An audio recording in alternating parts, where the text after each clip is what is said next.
Olette tuoneet maahan kiivei-mopoja, mönkijöitä ja pieniä moottoripyöriä, mutta nyt olette myös aloittaneet Benelli-moottoripyörien maahantuonnin. Kuinka kauppa on käynnistynyt?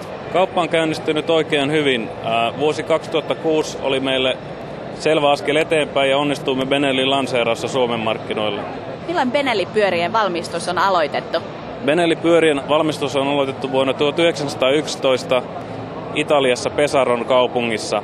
Ja niitä on siitä lähtien valmistettu samassa kaupungissa. Eli Benelli on yksi maailman vanhimmista moottoripyörävalmistajista. Benellin mallisto rakentuu 1130-kuutioisen kolmisylinterisen moottorin ympärille. Mallistosta löytyy 3 eri pyörätyyppiä.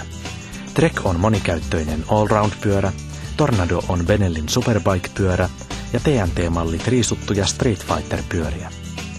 Benelli erottuu kilpailijoista erityisesti muotoilunsa ansiosta. Millainen pyörä Benelli on ajaa? Benelli on erittäin hauska pyörä ajaa. Ajettavuus on huippuluokkaa. Se menee sinne, minne kuljettaja sitä ohjaa. Vääntöä ja tehoa riittää yllin kyllin. Eikö kuuluisa Jarno Saarinenkin ajanut aikoinaan Benelli-pyörällä? Joo, pitää paikkaansa. Jarno Saarinen ajoi muutaman kisan Benellillä 70-luvulla.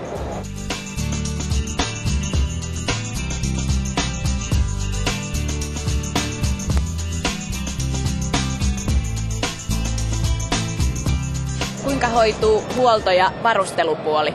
Meillä on tällä hetkellä jälleenmyyjäverkosto, joka kattaa koko maan. Ja he tarjoavat huoltopalvelut, joita me tuomme sitten toimivalla varaosa- ja lisävarustetoimituksilla.